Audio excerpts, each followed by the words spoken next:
The Holocene has ended. What we do now and in the next few years will profoundly affect the next few thousand years. The only conditions modern humans have ever known so far are changing, and changing fast. Nothing stays the same on this planet. Everything changes. The Earth is going into one of these jumps, and you don't know what is going to be on the other side of those jumps. The Earth is always jumping.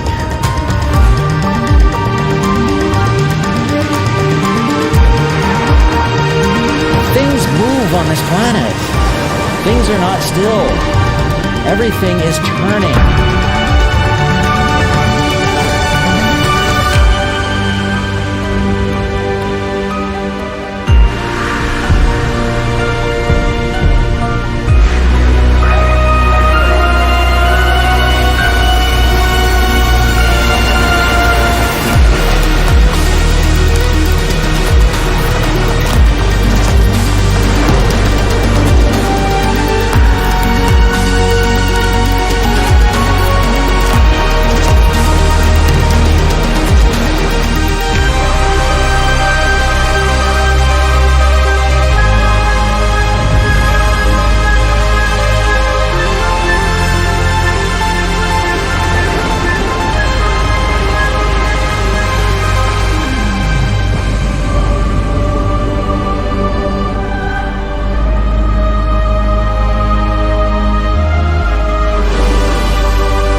As it begins to run out of fuel, the sun won't simply fade away to nothing.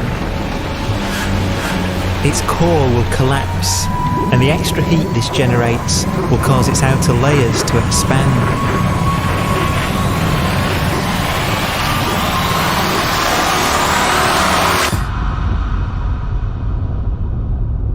The sun is now dead. Its remains slowly cooling in the freezing temperatures of deep space.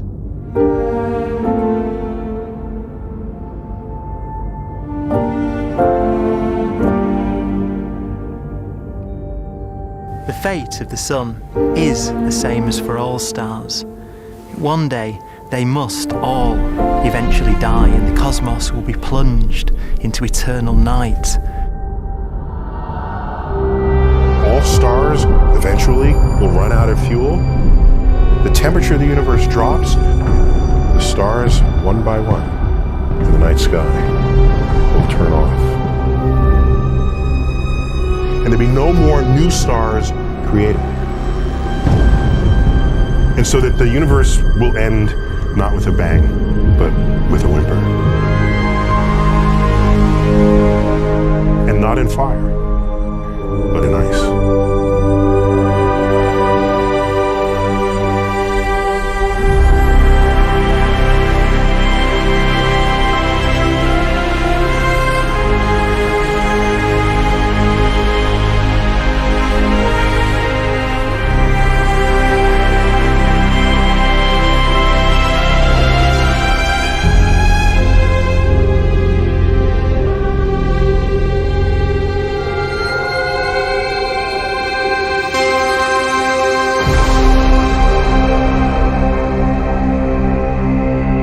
With no fuel left to burn, a white dwarf's faint glow comes from the last residual heat from its extinguished furnace.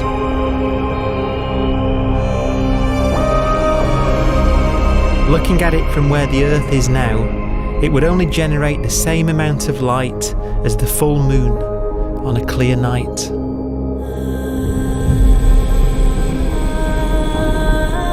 The faint glow of white dwarfs will provide the only illumination in a dark and empty void littered with dead stars and black holes.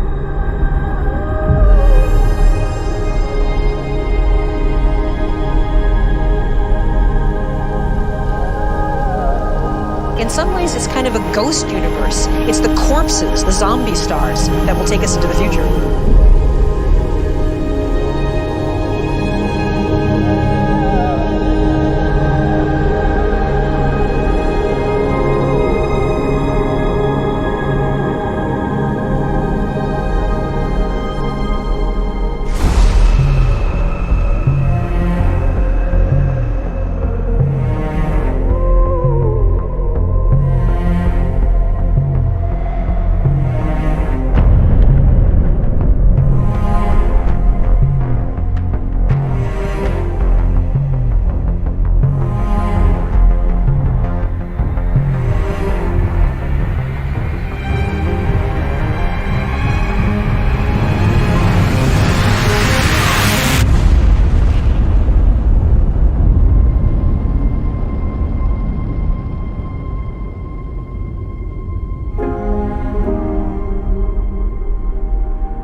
A black dwarf will be the final fate of those last stars. White dwarfs that have become so cold that they barely emit any more heat or light. Black dwarfs are dark, dense, decaying balls of degenerate matter, little more than the ashes of stars. Their constituent atoms are so severely crushed that black dwarfs are 1,000,000 times denser than our sun.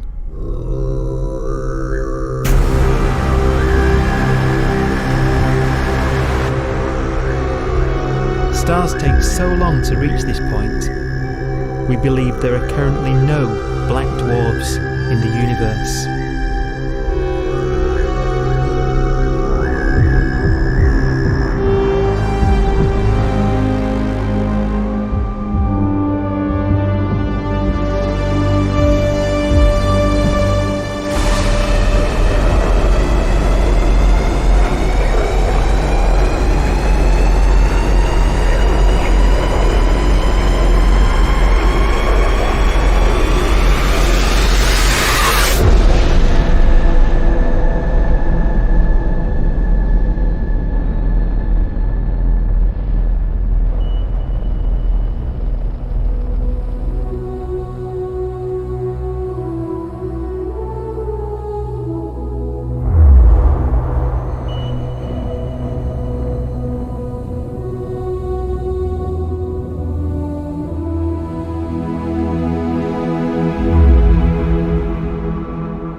We have a pace of life that's based on really the energy available to us now.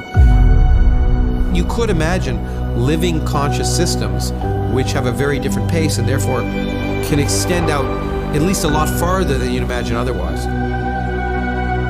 You could have a living system where if it had a thought every 10 trillion years, that would seem normal. Even if our life dies out, one could imagine at some time arbitrarily far in the future, a fluctuation occurs which allows intelligent life to exist again for a little while. So you might have islands in time of intelligence.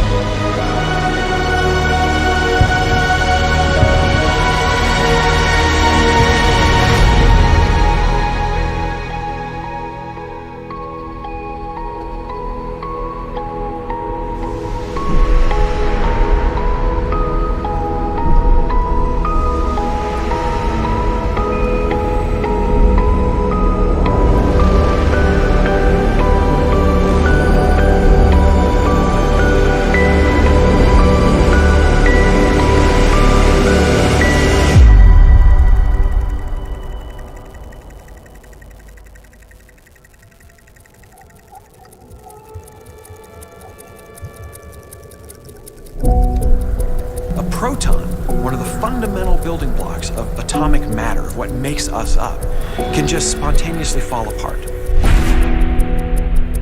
Any material that evades the pull of a black hole eventually dies away as its protons disintegrate.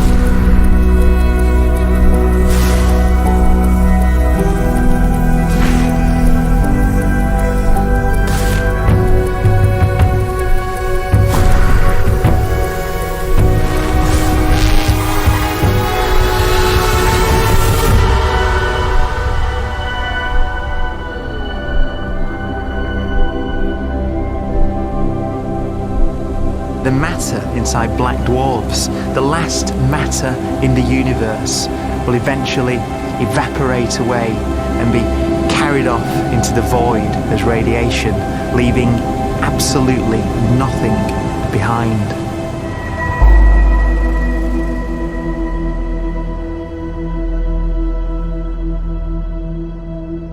With the black dwarfs gone, there won't be a single atom of matter left. All that will remain of our once rich cosmos will be particles of light and black holes.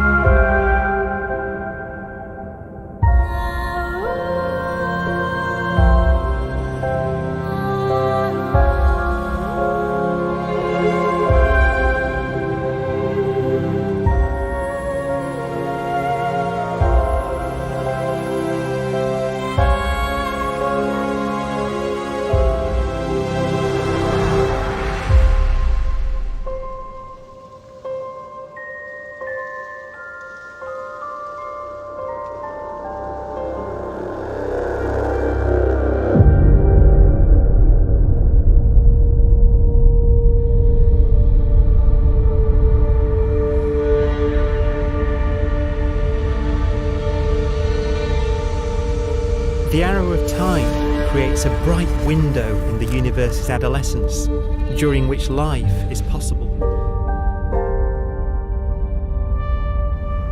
But it's a window that doesn't stay open for long.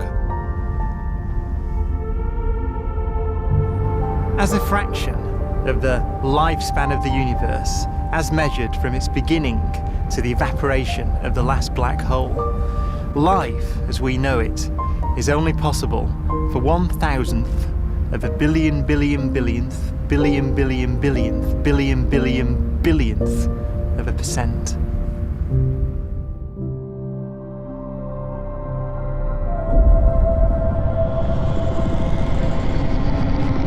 Black holes become the fundamental building block of the universe. A galaxy will basically be a supermassive black hole in a center with smaller black holes orbiting it. Zombie galaxies filled with black holes continue to evolve. They'll eat each other and they'll get bigger, and maybe they'll fall into the supermassive black hole and it'll get bigger. The universe will still be an exciting, dynamic place. It's just that the timescales you're talking about are now trillions of years instead of thousands or millions of years.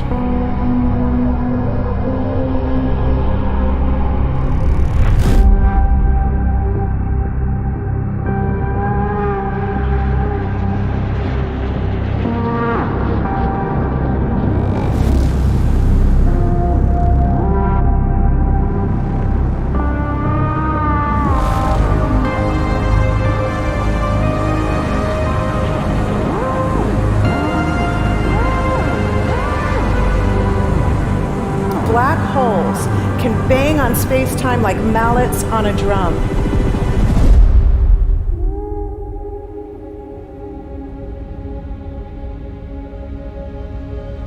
And they have a very characteristic song.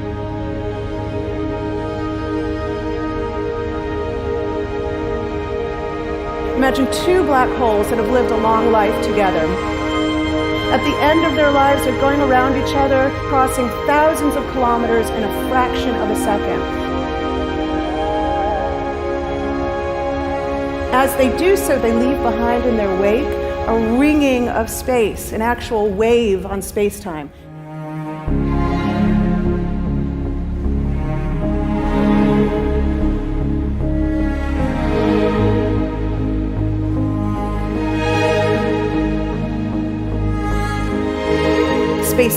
squeezes and stretches as it emanates out from these black holes banging on the universe.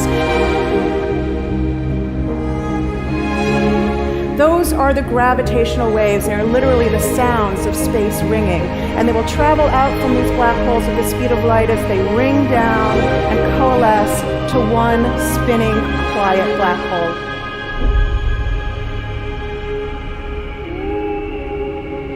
If you were standing near enough, your ear would resonate with the squeezing and stretching of space. You would literally hear the sound.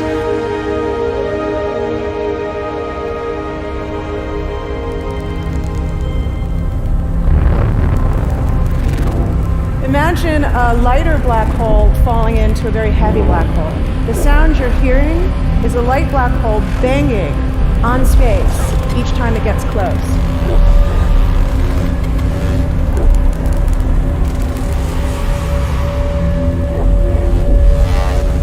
As it falls in, it gets faster and it gets louder.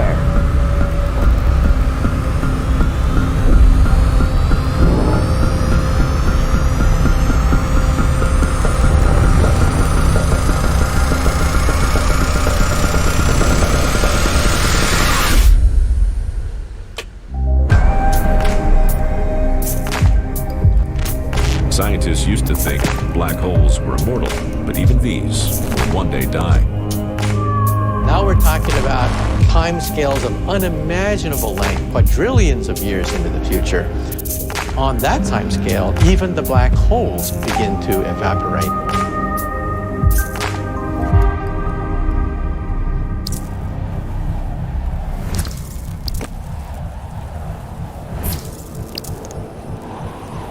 According to quantum mechanics, space is filled with virtual particles, antiparticles, that are constantly materializing in pairs, separating, coming together again, and annihilating each other.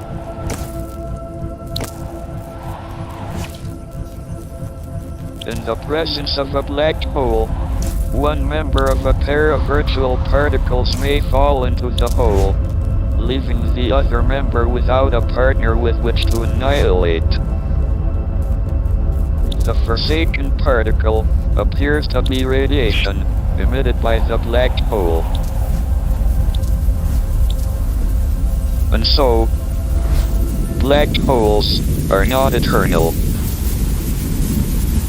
They evaporate away at an increasing rate until they vanish in a gigantic explosion.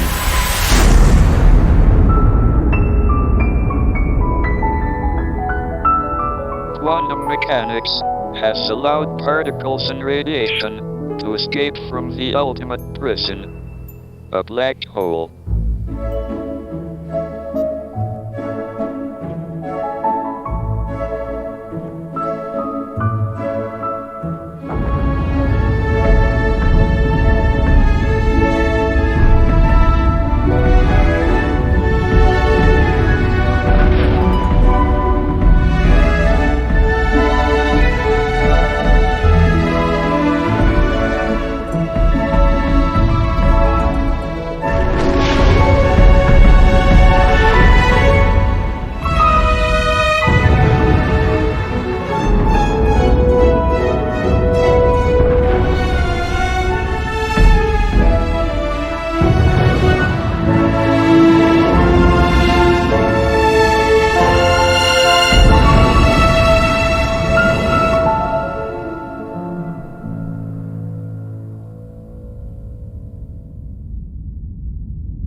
Philosophers and poets have asked the question, will the world end in fire or ice? We can now give an answer. The latest evidence shows that the universe is not slowing down, but it's speeding up out of control. And the universe, we think, will die in ice. Trillions upon trillions of years from now. Empty space itself has energy. In every little cubic centimeter of space, whether or not there's stuff whether or not there's particles, matter, radiation, or whatever, there is still energy even in the space itself. And this energy, according to Einstein, exerts a push on the universe. What is the weird stuff that's accelerating the universe? We call it dark energy. And this stuff is the dominant stuff of the universe. Almost 3/4 of the matter-energy content of the universe is this dark energy. And we don't know what it is. Dark energy, unlike matter or radiation, does not dilute away as the universe expands. This has crucial implications for what the universe is going to do in the future. So what will be the future of the universe? Well, if the dark energy remains dominant and repulsive, the universe will expand forever.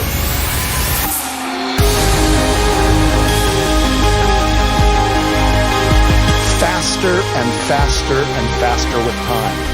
A runaway universe.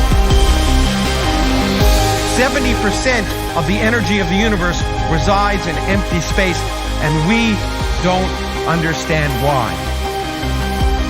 But we do know what will happen. If that energy continues to be there, the universe will become cold and dark and empty. That's the future as it might be. We don't know because we don't yet understand the nature of dark energy. Until we do, we won't know the future. We won't even understand our own origins, and that's why we want to know and study this subject.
Forecast does seem to be for an ever colder, ever emptier universe.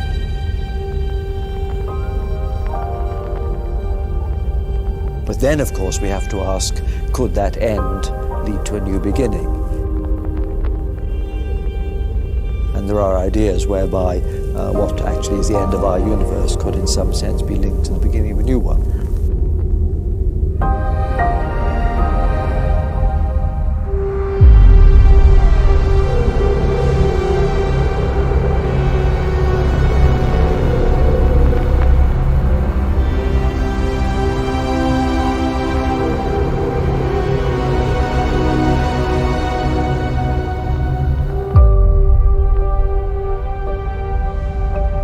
We've worked out the mathematics, the equations. They seem to say that if you have an atom smasher that can concentrate tremendous amounts of energy at a single point, you can perhaps open up a gateway, a baby universe.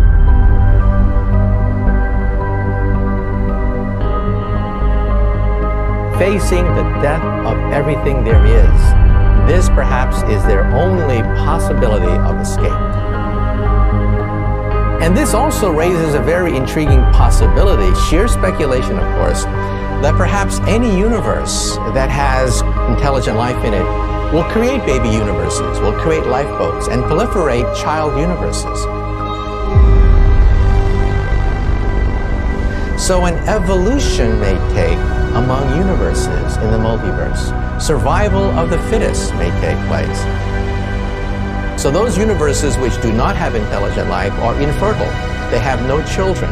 But those universes that have mild temperatures, stars like us, would create civilizations that could open up child universes, and they would then proliferate.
After an unimaginable length of time, even the black holes will have evaporated, and the universe will be nothing but a sea of photons gradually tending towards the same temperature as the expansion of the universe cools them towards absolute zero.